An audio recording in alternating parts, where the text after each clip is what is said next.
Okay, we have learned that the audio issue was on the governor's office end, and they have now fixed that. Let's listen in. Streets illegally and for no reason. This brazen abuse of power by a sitting president inflamed a combustible situation, putting our people, our officers, and even our National Guard at risk. That's when the downward spiral began. He doubled down on his dangerous National Guard deployment by fanning the flames even harder.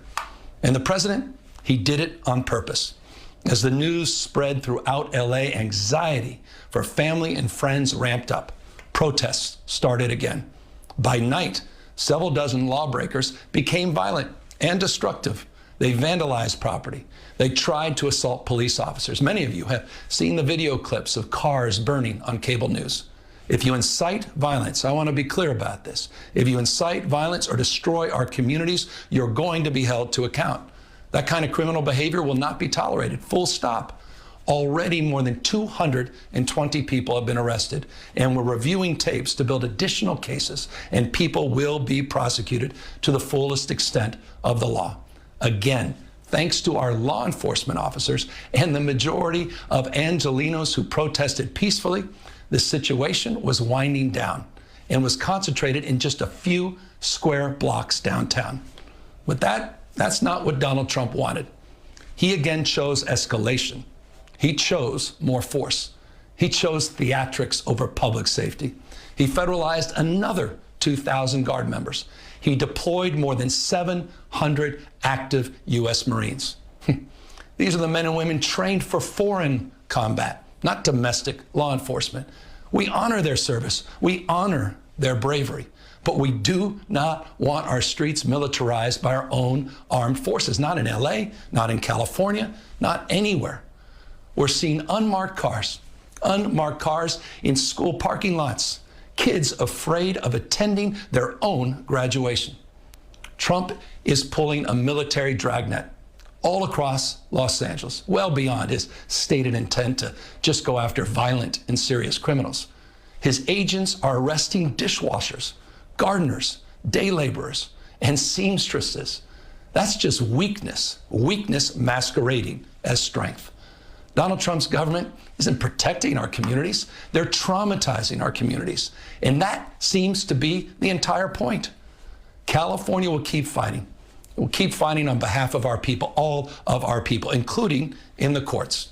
Just yesterday, we filed a legal challenge to Donald Trump's reckless deployment of American troops to a major American city. Today, we sought an emergency court order to stop the use of the American military to engage in law enforcement activities across Los Angeles. If some of us could be snatched off the streets without a warrant, based only on suspicion or skin color, then none of us are safe. Authoritarian regimes begin by targeting people who are least able to defend themselves, but they do not stop there. Trump and his loyalists, they thrive on division because it allows them to take more power and exert even more control. And by the way, Trump, he's not opposed to lawlessness and violence as long as it serves him. What more evidence do we need than January 6th? I ask everyone, take time, reflect on this perilous moment. A president who wants to be bound by no law or constitution, perpetuating a unified assault on American traditions. This is a president who in just over 140 days has fired government watchdogs that could hold him accountable for corruption and fraud. He's declared a war on culture, on history, on science, on knowledge itself. Databases, quite literally, are vanishing. He's delegitimizing news organizations, and he's assaulting the First Amendment. And the threat of defunding them, at threat, he's dictating what universities themselves can teach. He's targeting law firms and the judicial branch that are the foundations of an orderly and civil society. He's calling for a sitting governor to be arrested for no other reason than to, in his own words, for getting elected. And we all know this Saturday, he's ordering our American heroes, the United States military, and forcing them to put on a vulgar display to celebrate his birthday, just as other failed dictators have done in the past. Look, this isn't just about protests here in Los Angeles. When Donald Trump sought blanket authority to commandeer the National Guard, he made that order apply to every state in this nation. This is about all of us. This is about you. California may be first, but it clearly will not end here. Other states are next. Democracy is next. Democracy is under assault before our eyes. This moment we have feared has arrived. He's taking a wrecking ball to our founding fathers' historic project, 3 co-equal branches of independent government. There are no longer any checks and balances. Congress is nowhere to be found. Speaker Johnson has completely abdicated that responsibility. The rule of law has increasingly been given way to the rule of Don. The founding fathers, they didn't live and die to see this kind of moment. It's time for all of us to stand up. Justice Brandeis, he said it best. In a democracy, the most important office, with all due respect, Mr. President, is not the presidency, and it's certainly not governor. The most important office is office of citizen. At this moment, we all need to stand up and be held to account, a higher level of accountability. If you exercise your First Amendment rights, please, please do it peacefully. I know many of you are feeling deep anxiety, stress, and fear. But I want you to know that you are the antidote to that fear and that anxiety. What Donald Trump wants most is your fealty, your silence to be complicit in this moment. Do not give in to him. All right, so we have Governor Gavin Newsom addressing the state of California. It's been a high-level, really standoff between the governor and President Trump over what is happening right now in Los Angeles.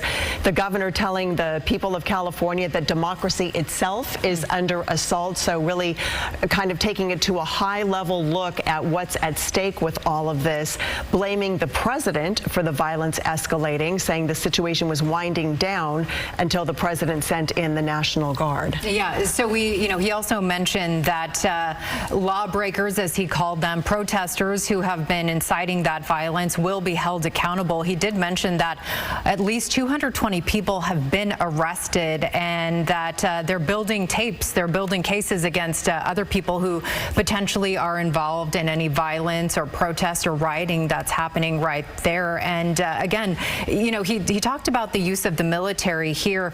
He said, military is trained for foreign combat, not domestic enforcement. And that's why he says this is, theatrics from the president, because the president, in his words, is choosing theatrics over public safety. We should mention that as we're recapping the governor's remarks, you're looking at protesters out in the streets of Los Angeles right now.